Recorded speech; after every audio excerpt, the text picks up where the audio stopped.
अल्हम्दुलिल्लाहि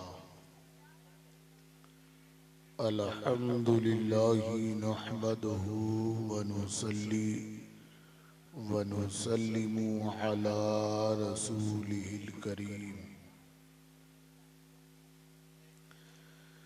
अम्मा बअदु फ़अऊज़ु बिल्लाहि मिनश शैतानिर रजीम।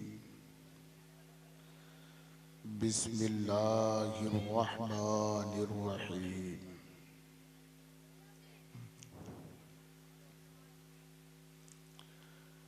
या अय्युहल्लज़ीना आमनुत्तक़ुल्लाहा व कूनू मअस्सादिक़ीन।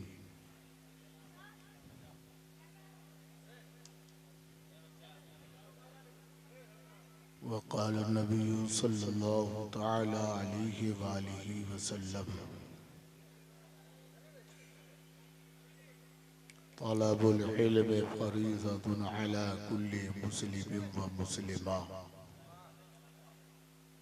सदक़ल्लाहुल अज़ीम व सदक़ रसूलुहुन नबियुल अमीनुल करीम। व नहनु अला ज़ालिका लमिनश शाहिदीना वश्शाकिरीन वल्हम्दुलिल्लाहि रब्बिल आलमीन। आमीन बजाहि सय्यदिल मुरसलीन। काबिल मुबारकबाद हैं आप हज़रात, आज की इस पाकीज़ा अंजुमन में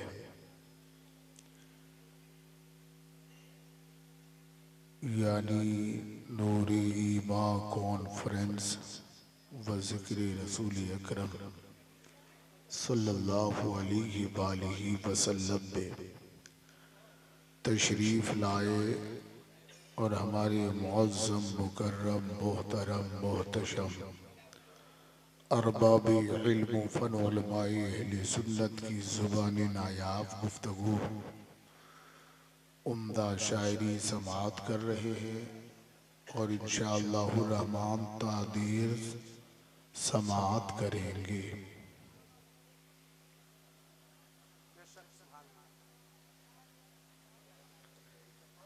आज का ये जलसा बामौक़े दस्तार बंदी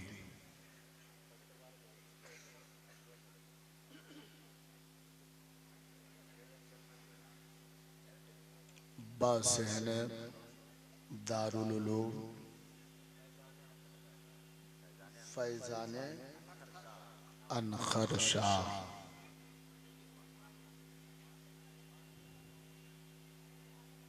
में एहतमाम व इंसराम हुआ है, जिसमें मशाहिर व मारूफ उलमा व खुतबा की जलवा गरी हो चुकी है।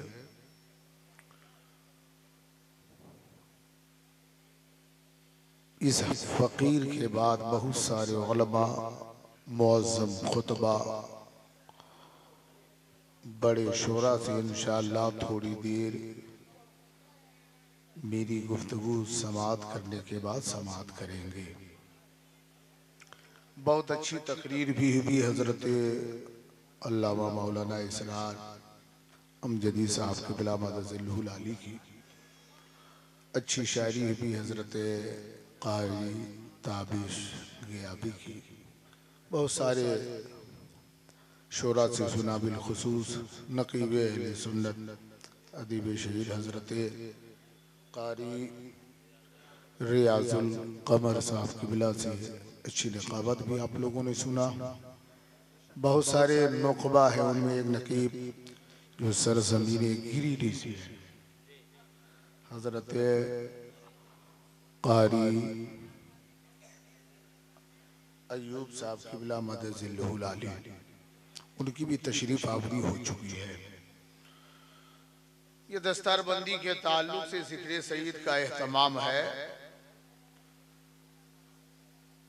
ये दस्तारबंदी है क्या,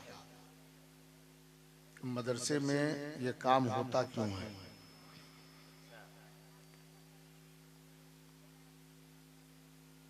कौन इल्म, कैसा इल्म, कैसी तहजीब हासिल करने के बाद मदरसा ये दस्तार बंदी जैसी नेमतों से उसे सरफराज करता है। इंशाअल्लाह इसके ताल्लुक से हम कुछ बयान करेंगे। सुनने के लिए तैयार हैं?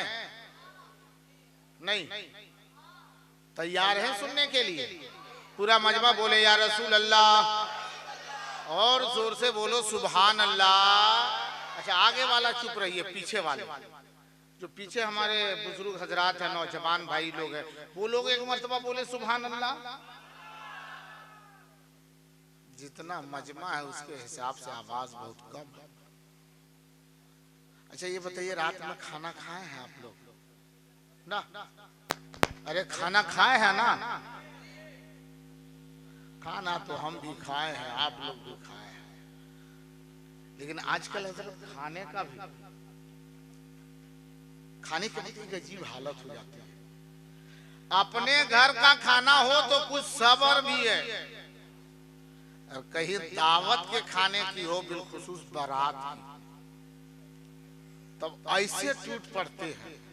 दावत में जाते हैं अक्सर लोग, देखिए जब दावत में खाएंगे, बारात में या कोई और फंक्शन में गए, जब खाने के लिए प्लेटें लग जाती है तो इंतजार करते हैं अब चावल आएगा। जो ही चावल आए या रोटी आए जो भी आवे, उसके बाद सालन का इंतजार करते हैं, और सालन का इंतजार कर, जैसे ही सालन आया और उठा करके धक्का धक देना शुरू कर दिया।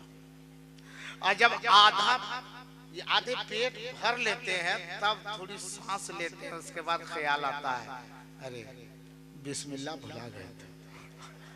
ये अक्सर होता है, बगैर बिस्मिल्लाह के खा रहा है, बगैर बिस्मिल्लाह। और उसमें भी एक चीज देखिए, गोश्त भी लिया है तो उसमें देखेगा कि ठीक ठाक है, ठीक सब है, लेकिन हड्डी से ज्यादा छोड़ाने की कोशिश नहीं करेगा। हल्का चूसा खाया, आधा खाया, आधा नीचे डाल दिया। कौन अपना बाप कह जाता है? वो समझेगा बेटी बाप, वो समझेगा जिसके घर फंक्शन है वो समझेगा, कोई अहमियत नहीं समझते। आधा खाया आधा फेंक दिया। हम कहते उस गोश्त की अहमियत क्या है पता है? जब होटल पे जाके बैठिए और 80 रुपये पीस लीजिए, तब देखिए क्या अहमियत है। पूरी प्लेट का चावल खा जाएगा, 4 लुकमा उस प्लेट में से निकालेगा, 1 लुकमा, 2 लुकमा, 3 लुकमा, 4 लुकमा, 5 लुकमा खाएगा। उसके बाद एक मर्तबा गोश्त को हल्का से उठा करके और हल्के से दांत से दबाएगा, कहीं पूरा लग ना जाए। पूरी प्लेट की चावल खत्म हो जाएगी, उसके बाद तक वो एक ही बूटी अभी तक धर ले है। हाँ, दूसरे के माल में अब देखते फलाने का खाना है, उसकी तरफ से दावत है, को अहमियत ने आधा खाया आधा फेंक दिया, ना बिस्मिल्लाह किया, ना बिस्मिल्लाह पढ़ करके खाया। और जब बगैर बिस्मिल्लाह के पढ़ा, उसके बाद क्या कहता है? बगैर बिस्मिल्लाह के पढ़ा, बगैर बिस्मिल्लाह के खाना खाया, अल्लाह का नाम से ना शुरू किया। और मेरे आका मदीने वाले मुस्तफा सल्लल्लाहु ताला अलैहि वसल्लम ने इरशाद फरमाया, जब तुम कोई हलाल चीज खाओ, हलाल चीज पियो, तो उस खाने पीने से पहले अल्लाह का नाम ले लिया करो। अल्लाह का नाम लो। अब बिस्मिल्लाह करना भूल गए तो उसका भी कोई तरीका है कि भूल गए तो बीच में हमें कहना क्या है, लेकिन कहते नहीं, खा लिया। और उसके बाद कहेगा कि पेट वही गुरगुरा रहा है, तो गुरगुराएगा, अभी तो अभी गरगराना बाकी है, बगैर बिस्मिल्लाह के खाया। यहाँ पे एक बुजुर्ग फरमाते, बात आगे तो सुनाओ। एक बुजुर्ग फरमाते हैं कि अगर तेरा कोई दुश्मन है, दुश्मन, और वो दुश्मन तेरी जानकारी के बगैर, जबकि तुझे पता नहीं कि वो मेरा दुश्मन है, लेकिन वो तेरा दुश्मन है, तेरी दुश्मनी उसके दिल में है, और तुझे पता नहीं कि वो मेरा दुश्मन है, इतना जानते हो कि वो मेरा दोस्त है, और तेरे अनजाने में, तेरे इल्म के बगैर, तेरी जानकारी के बगैर तेरे खाने में उसने जहर मिला दिया, जहर, और तुझे पता नहीं कि इस खाने में जहर मिला हुआ है। और तू उस खाने को खाया, तुझे दावत में बुलाया, दोस्ती निभाते हुए बुलाया, तू सोचा कि हमारा दोस्त है, दोस्ती निभाने जाता हो, दोस्त के घर खाना खाता हो, लेकिन दुश्मनी की बुनियाद पर उन्होंने चुपके से तेरे खाने में जहर मिला दिया। अब खाने में जहर मिलाया, तुझे इल्म नहीं, तुझे पता नहीं, तुझे जानकारी नहीं, और उस खाने को तूने लाइल्मी की बुनियाद पर उस खाने को तूने इस्तेमाल कर लिया, यानी खा लिया। क्या कह के बिस्मिल्लाह पढ़ करके अल्लाह के नाम से शुरू कर दिया खाना, अल्लाह के नाम से खाया, नाम लेकर के खाना शुरू किया है। खुदा की कसम, एक बुजुर्ग फरमाते हैं तेरी लाइल्मी की बुनियाद पर कि ये पता नहीं उस खाने में जहर है और तूने बिस्मिल्लाह पढ़ के खा लिया। खुदा की कसम, अल्लाह वो रहमान और रहीम है, उस खाने में जो जहर है वो जहर भी तुझ पे असर नहीं करेगा, और साथ ही साथ उस खाना वो खाना तेरे लिए बाइस से रहमत और बरकत बन जाए। हमने बिस्मिल्लाह पढ़ा। आजकल तो बिस्मिल्लाह हाथ तक भी सही से नहीं धोते, आज तो सही से हाथ भी नहीं धोते, और खास करके अभी जो मैंने बताया ना कि बारात में हाय हाय 40 किलोमीटर 50 किलोमीटर 100-150 किलोमीटर हम बारात जाते हैं। अब बारात जब पहुंचते हैं, बाराती जब जाते हैं तो ऐसा नहीं लगता है कि ये बाराती है, लगता आतंकवादी आ रहा है। ऊद बम धमाका, गांव पहुंचने से पहले उधरे एक तो पहले उड़ा देता ऊपर में, और उड़ाने के बाद कह देगा कि सावधान आ गया है, लगता लुटेरा। और उसके बाद पूरा मोहल्ला बाहर निकल जाता है लुटेरा देखने के लिए। इतने दूर से आया, जो ही नाश्ता वगैरह दिया गया, और जब खाने की बारी आती है ना, प्लेटें लग गई, धड़धड़ा के सब जाकर के बैठ जाता है, और बगैर हाथ धोए खाना शुरू कर देता है। यो पता नहीं है, ये भी पता नहीं है कि ये हाथ कहाँ कहाँ हिजरत किया है, अब वैसे ही खाएगा, बगैर धोए खाएगा। और उसके बाद में कहेगा कि खाना तो ठीक है था, लेकिन पेट में गैस हो गया। तो गैस नहीं होगा, तुम्हारा हथवा कितना बेस्ट था रे। गैस नहीं होगा, पहले उसका क्या है, हाथ को दुरुस्त कर। बोले तेरा हाथ साफ सुथरा नहीं है, जरासीम नहीं तेरे अंदर पेट के अंदर जाएंगे तो और क्या जाएगा। इसलिए मेरे मुसलमान भाइयों, ये पैगाम कोई और देने वाला नहीं है। अब इस उम्र में दाढ़ी सफेद हो गई, सर के बाल सफेद हो गए, अगर जानकारी लेना है कि हम खाना कैसे खाएंगे, खाने का तरीका क्या है, उठने बैठने का तरीका क्या है, पानी पीने का तरीका क्या है, तो ये जानकारी लेने के लिए अब इतना मेरे पास वक्त नहीं है कि इस उम्र में इतनी उम्र में, इस बुढ़ापे में इतनी जिम्मेदारियां निभाते हुए फिर उसके बावजूद हम मदरसा में दाखिला ले सके, कॉलेज में एडमिशन ले सके, स्कूल में हम जाकर के नाम दर्ज करवा सके। अब वो वक्त नहीं रहा, अब इतनी फुर्सत नहीं रही, क्योंकि सर पे काफी जिम्मेदारियां है। मैंने कहा अल्लामा तबारक साहब की बिला ये लोग भी जानना चाहते हैं, हजरत मौलाना इसरार साहब की बिला, ताबिश गयामी साहब, रियाजुल कमर साहब, हजरत मुफ्ती नदीम सरवर साहब, हजरत मौलाना साहब, ये सब भी जानना चाहते हैं कि हम कैसे उठने बैठने का तरीका जाने।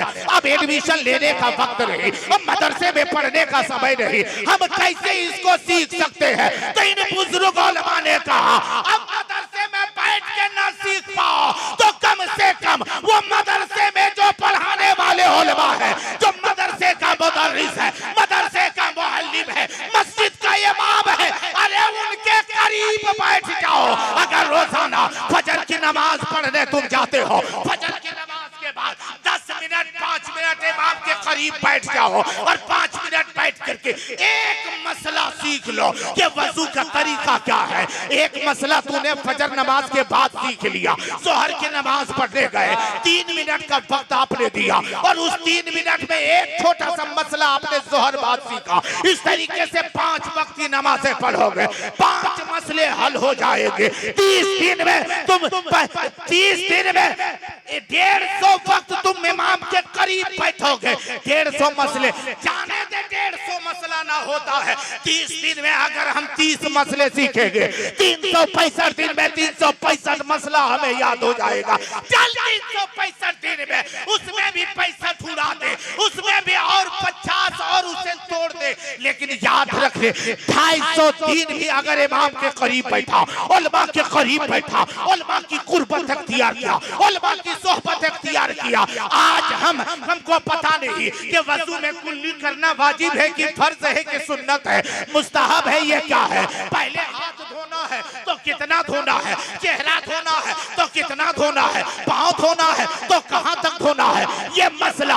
अगर रोजाना एक दिगरे नहाने का तरीका, उठने बैठने का तरीका, तहारत का तरीका, पाकीज़गी का तरीका, सुन्नते मुस्तफा के तहत जिंदगी गुजारने का तरीका, अगर एक एक करके मसले सीखेंगे, साल में 200 मसला अगर तुम इमाम के करीब, उलमा के करीब ला करके सीख गए, कसम खुदा की जिम्मेदारी के साथ जहांगीर आलम ओवैसी कहता है, यकीनन हमारी और आपकी ये दुनिया भी रोशन और आखिरत भी ताबनाक होती चली जाए। नारे तकबीर, नारे रिसालत, उलमाए अहले सुन्नत।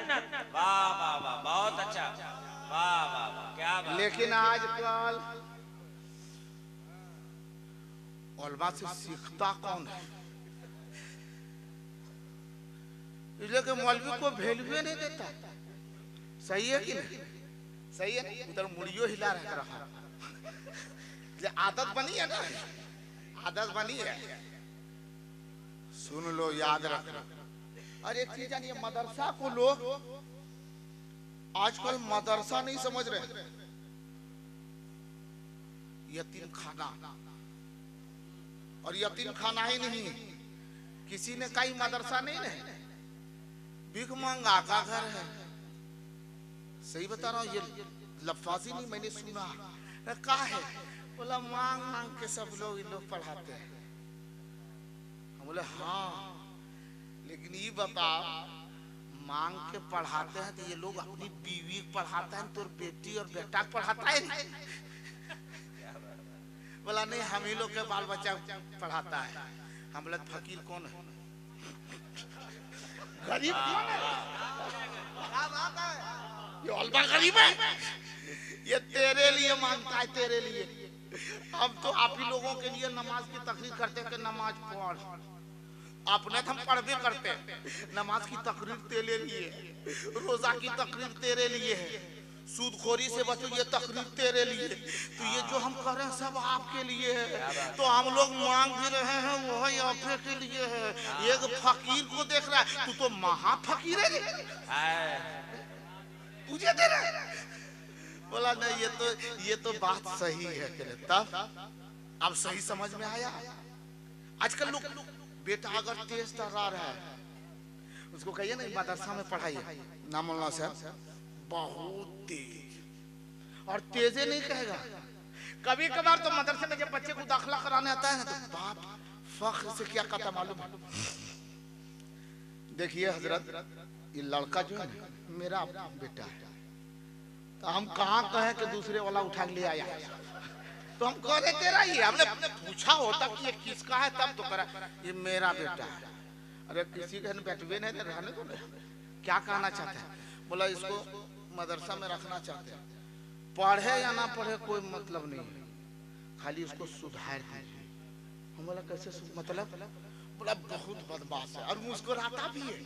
हाँ, कि मेरा बेटा बहुत बदमाश है, लगता है बहुत बड़ा काम करके आया हुआ है। अपने आप कहता है बहुत बदमाश है, और आखिर में क्या बोला मालूम है? वैसे तो 3-4 मौलाना को खत्म कर दिया आपके पास। अब ये बेटा है ना, अच्छा है, खत्म कर दे। अजीब हाल है, खत्म कर दिया मौलाना को।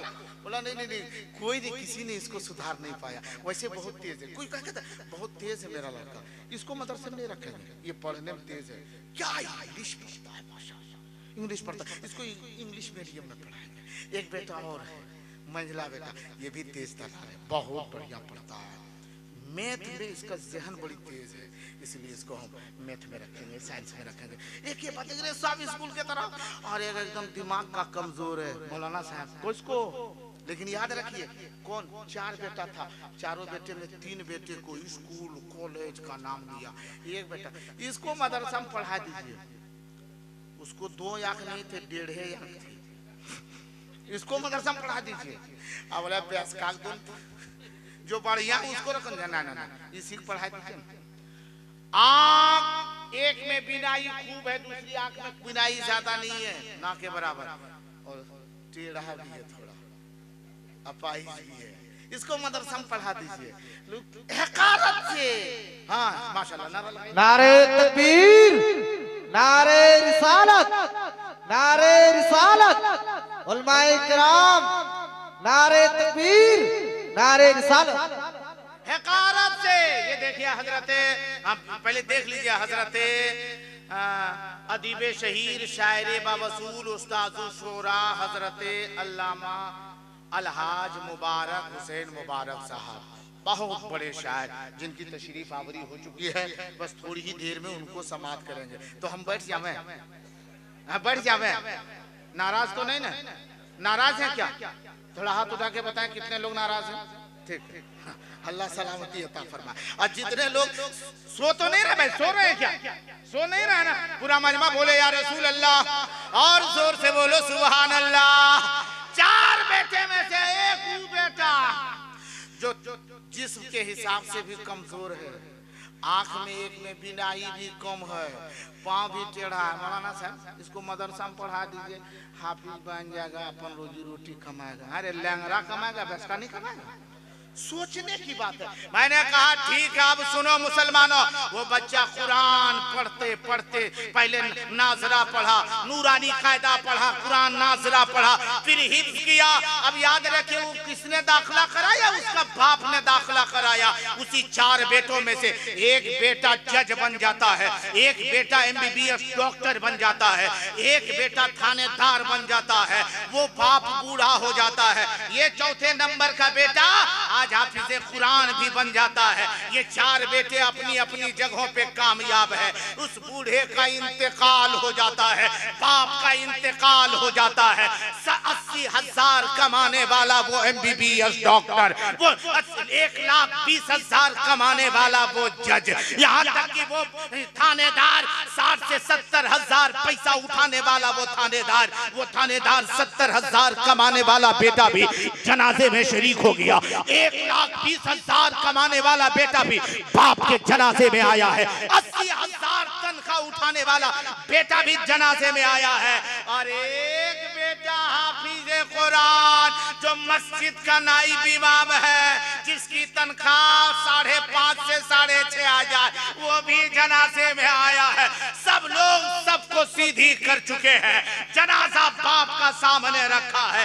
एक आलिम आगे बढ़ते हैं, सूफी साहब जैसे बाबाए औलादो ज़ईफ आगे बढ़ते हैं। हजरते मौलाना अलहाज मुबारक हुसैन मुबारक जैसे जय्यद आलिम आगे बढ़े, हजरते अताउल मुस्तफा जैसे मुफ्ती आगे बढ़े, ये उलमा आगे बढ़े। कहा आओ, तू 1,20,000 तेरी तनख्वाह है, तू तो जज है ना, चल आगे बढ़ जा, अपनी बाप की जनाजा नाम के अपने बाप के जनाजे की नमाज पढ़ा ले। 1,20,000 कमाने वाला वो बेटा कहता है नहीं, जनाजा में नहीं पढ़ा सकता, अलबत्ता जो गुनहगार नहीं है उसको गुनहगार में साबित कर सकता हो, जो यकीनन आजादी के काबिल है, जो सजा के काबिल नहीं उसको सजा दे सकता हो। मैं इधर से उधर से इधर उलट फेर तो कर सकता हो, जनाजा पढ़ाने का इल्म मुझे नहीं है। 80,000 कमाने वाला वो बेटा आगे बढ़, उसको आगे खींच के लाया गया। उलमा ने कहा चल तेरा बाप है, जनाजा कौन पढ़ाएगा? इसकी विरासत के जिम्मेदार तुम हो, इसके माल को तूने रखा, इसके पैसे को तूने अपने बैंक बैलेंस बनाया है, चल आगे बढ़ और बाप की जनाजे की नमाज पढ़ा। वो भी बेटा आगे बढ़ के जनाजा पढ़ाने को तैयार नहीं, तीसरा बेटा भी जनाजा पढ़ाने को तैयार नहीं। अब आगे यकीनन जिस बेटे को हकारत की निगाह से देखते थे कि ये 6,500 कमाने वाला हमारा क्या करेगा, हमारी जिंदगी कैसे इस बेटे की कमाई से गुजरेगी, खुदा की कसम जब वो बेटा आगे बढ़ा है तो मरने के बाद भी बाप की रूह पुकार उठती है कि आज हमें पता चल नहीं होती है, मुस्तफा की शरीयत बहुत बड़ी चीज है। नारे तकबीर, नारे रिसालत। वाह वाह वाह, बहुत अच्छा। आज हमारे अंदर यही कमियां हैं, अपने बच्चों को पढ़ाते नहीं। अभी एक जलसे में कहा कि देख रहे इतने इतने बच्चे हाफिज कुरान बने हैं, आप लोगों का दिल नहीं फटता है, दिल नहीं तड़पता है कि मेरा बेटा भी हाफिज कुरान बने? कोई कुछ नहीं बोला। एक आदमी बोला हजरत तड़पता तो जरूर है कि मेरा बेटा हाफिज कुरान बने, लेकिन जब उधर देखते हैं कि हाफिज बनेगा तो दिल बाग बाग हो जाता है।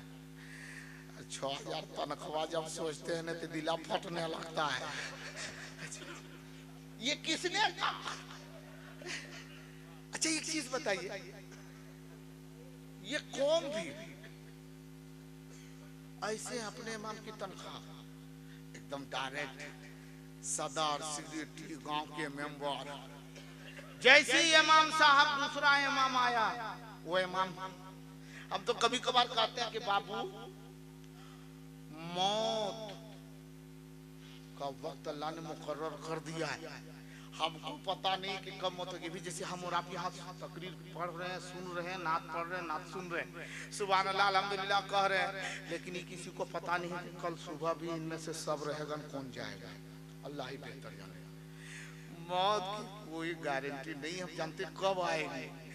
मौत और इमामत में ज्यादा फर्क नहीं है। हाँ, इमामत में ज्यादा फर्क नहीं। फजर पढ़ा लीजिए, कोई गारंटी नहीं कि जोहर पढ़ाने मिलेगा। 10 बजे सदर साहब आ जाएगा, हजरत हजरत जाइए।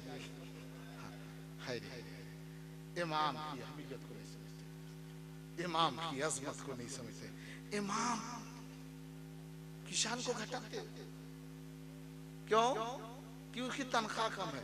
और मैं कहा करता हूं, याद रखो, ये तुम जो अहमियत घटा रहे हो ना, यही वजह है हम एक दूसरे की अहमियत को घटा रहे हैं।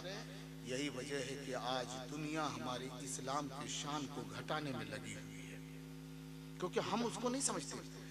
एक चीज हम सोचते हैं कि ये चीजें सस्ती है, हम कितने सस्ते में कुरान की तालीम दे देते हैं, हाफिज कुरान बना देते हैं।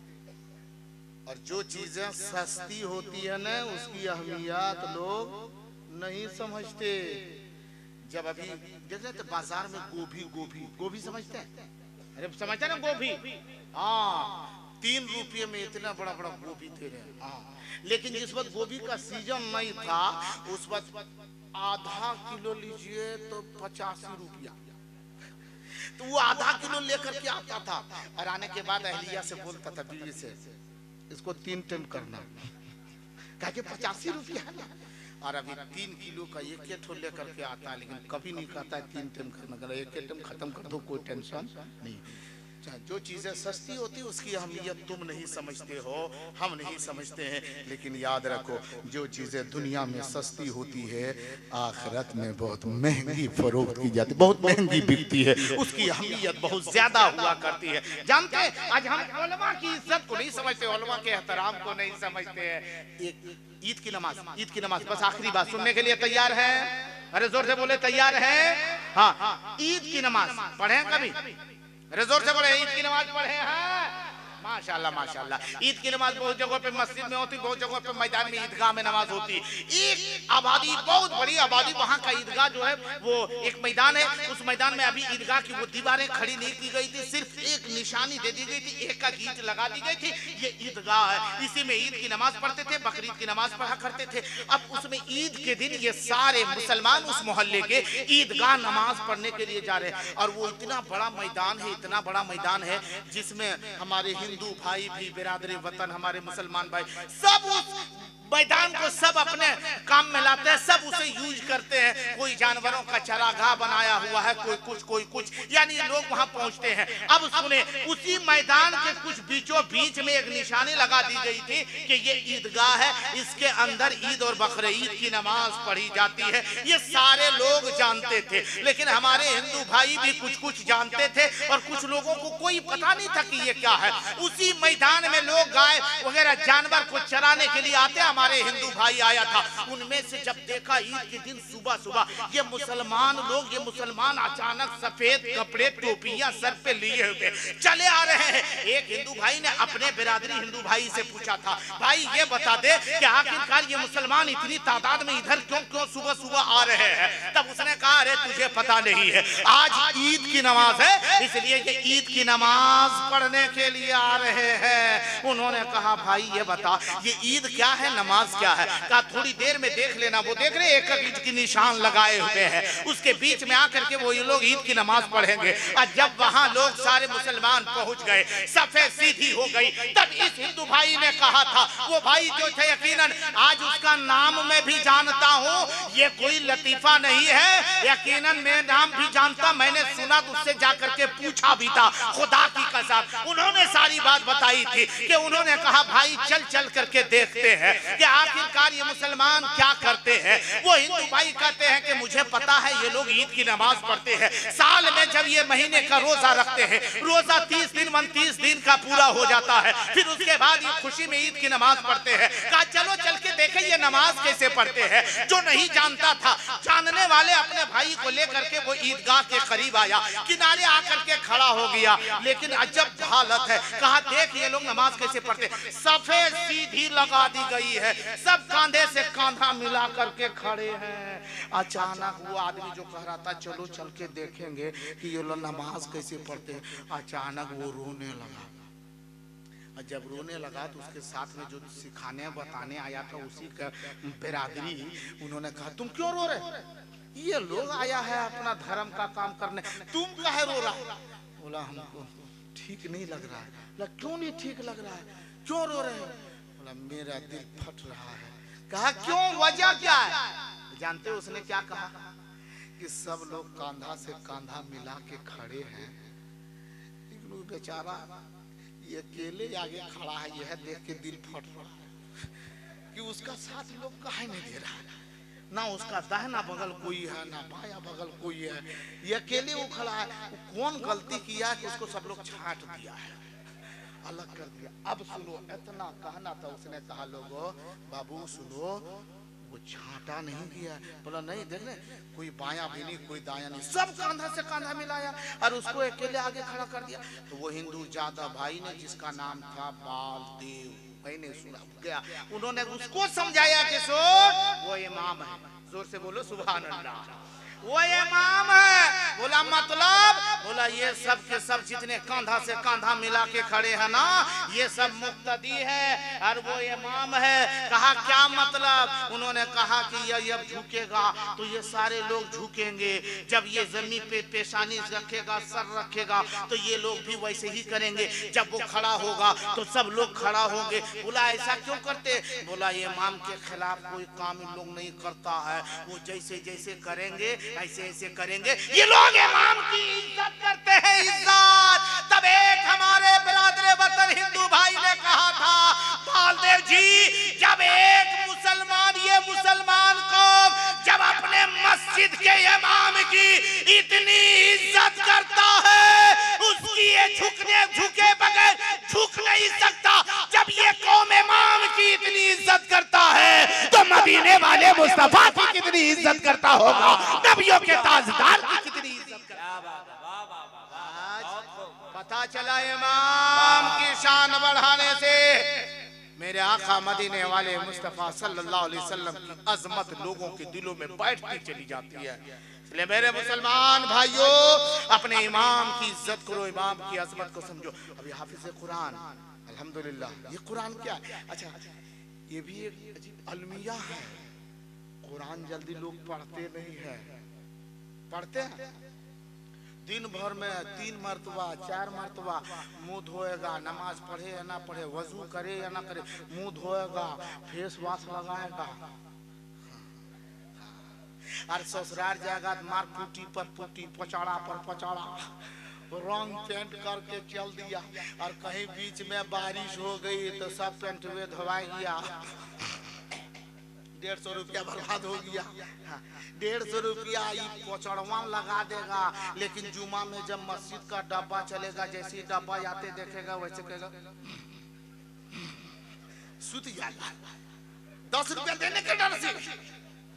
उसके बाद में हाय रे मुसलमान, हाय रे मुसलमान, कैसे इस्लाम आगे बढ़ेगा? कुरान जल्दी लोग पढ़ते नहीं है। कुरान 2-3 वक्तों में पढ़ा जाता है। अभी शब बरात के मौके पर हर घर में कुरान पढ़ाया जा रहा है। कुरान खानी अच्छी बात है, कुरान खानी करवावे और रोज घर में कुरान पढ़वावे, रोज घर में कुरान पढ़वावे। खुद पढ़े, खुद जानते हैं, खुद पढ़े।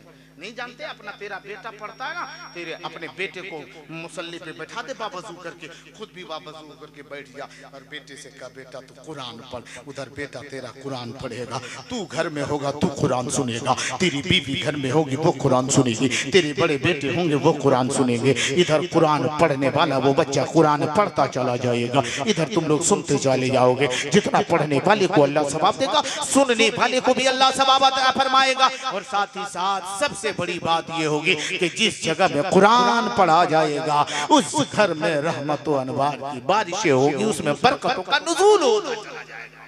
कुरान पढ़वाओ, कुरान पढ़वाओ। वैसे तो आदमी जब मरने के करीब हो जाता है ना, तो हम आप सब मशवरा क्या देते हैं? आप दादा ना ठहर, अजीब बोली ना ठहर, घर घर ही चालू जो इमाम साहब के बुला। इमाम साहब तो इमाम साहब की करेगा? नेटम दे देगा, गलवा दबाएगा? नहीं, उसको बुला, सूरह यासीन पढ़ेगा। और इधर इमाम साहब पहुंचे, सूरह यासीन शरीफ पढ़े, यासीन वल कुरानिल हकीम, ये पढ़ रहा है और बेटवा देख रहा है बापा मर ले कि नहीं। अच्छी बात है, अबे कुरान मारने के लिए आया है। हाँ, लोग यही सोचते हैं कि यासीन पढ़ो बाप जल्दी मरेगा। अगर ऐसा होता कि कुरान पढ़ करके आदमी को मारने का तरीका, तो नाज़बिल्लाह याद रहा, कुरान पढ़ने से मरता नहीं है बल्कि बीमारों को अल्लाह कुरान के सदके में शिफा अता फरमा देता है। हाँ, आज तो आदमी इतने अंधभक्त हो गए मत पूछिए। घर में अगर कुछ थोड़ा भी हो, एक साहब के घर में, एक साहब के घर में बच्चा रात में ख्वाब देखा, सपना। तो जब सपना देखा तो हड़बड़ा के उठ के बैठ गया। तो बाप क्या सोच रहा है, माँ क्या सोच रही? हाँ, बेटा सपना देखा है लेकिन इस पर लगता है शैतान है। तो बाप और माँ अभी वो बच्चे के बारे में सोच रहा है कि शैतान है, लगता है शैतान इस पे आ गया, जिन ने कब्जा कर लिया, भूत प्रेत पकड़ लिया। अभी मशवरा कर रहा है, तब तक बीवी क्या बोलते वाले, आपने शैतानवा ना भेज दिया है, लगता है कि वो फोन पे से डाल दिया। अच्छी कहता भेज दिया, कैसे भेज दिया? हाँ भेज दिया। कहा कैसे, क्या होगा? दूर से ना आया है। बीवी क्या बोलते हैं, दूर से ये नहीं आया, कहाँ से आया है? बोला तेरे को तू ये तेरा भैया तेरी भोजैया है ना, वही इसमें शैतान मुसल्लत किया है। अगर यकीन नहीं तो चल बाबा के पास। हाँ, आप कौन बाबा के पास लेके पहुंच रही मालूम है? कहा किस बाबा के पास? बोला वो इतना पहुंचा हुआ बाबा है जो वहीं बैठ करके आंख बंद करके देख लेता है कि शैतान कहाँ बैठल है, कहाँ खड़ा है, कहाँ सुतल है, वहीं देख के बता देता है। बोला हाँ कौन बाबा? बोला वो भगत जी बाबा, वो बाबा जो जिंदगी में इस्तिंजा भी नहीं करता है। आप लोग इस्तिंजा करते हैं? आप लोग से पूछ रहे हैं, इस्तिंजा करते हैं? माशाल्लाह, दिल बाग बाग हो गया कि कौन जगह है, रोशनगंज, यहाँ के लोग, इलाके के लोग इस्तिंजा करते हैं। नहीं, एक जगह जलसे में गए थे ना, लोग वहाँ इस्तिंजा करते थे लेकिन हफ्ता में 1 मरतबा। आप लोग भी करते हैं हफ्ता में 1 मरतबा? अच्छा, रोजाना करते हैं ना? माशाल्लाह, सुभान अल्लाह, सुभान अल्लाह, दिल खुश हो गया। रोजाना 1 मरतबा।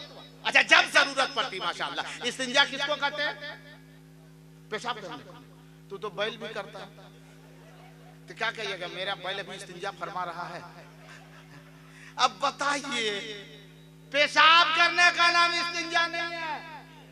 पेशाब करने के बाद पानी से पेशाब के रास्ते को साफ करना, धोना, पाक करना, इसका नाम इस्तिंजा है। आज हम मुसलमान हैं, हफ्ता में एक मरतबा इस्तिंजा, जुमा पढ़ने गए नहा धो के, पेशाब की हाजत पड़ी, पेशाब खाने में गए, पेशाब किया, पानी लिया, इस्तिंजा किया, जुमा खत्म, इस्तिंजा खत्म। और हम मुसलमान हैं, कहते हैं हम सच्चा मुसलमान है। मेरे आका ने फरमाया कि निजाफत को इख्तियार करो, पाकीज़गी को इख्तियार करो। तुम अपने कपड़े को पाक रख, अपने जिस्म को पाक रख, जिस बिस्तर पर सो वो बिस्तर को भी पाक रख, अपने तन को पाक रख, अपने रूह को पाकीज़गी, रूह की पाकीज़गी चाहते हो तो जिस्म की पाकीज़गी का इख्तियार कर। इंशाअल्लाह रहमान इसी तहारत के सदके में तेरी रूह भी पाक हो जाएगी, तेरी रूह को भी अल्लाह जिला अता फरमाएगा। तेरे अंदर यकीनन तरीके मुस्तफा पर चलने की तेरे अंदर कुव्वत व तवानाई अल्लाह अता फरमा देगा। इसलिए मेरे मुसलमान भाइयों,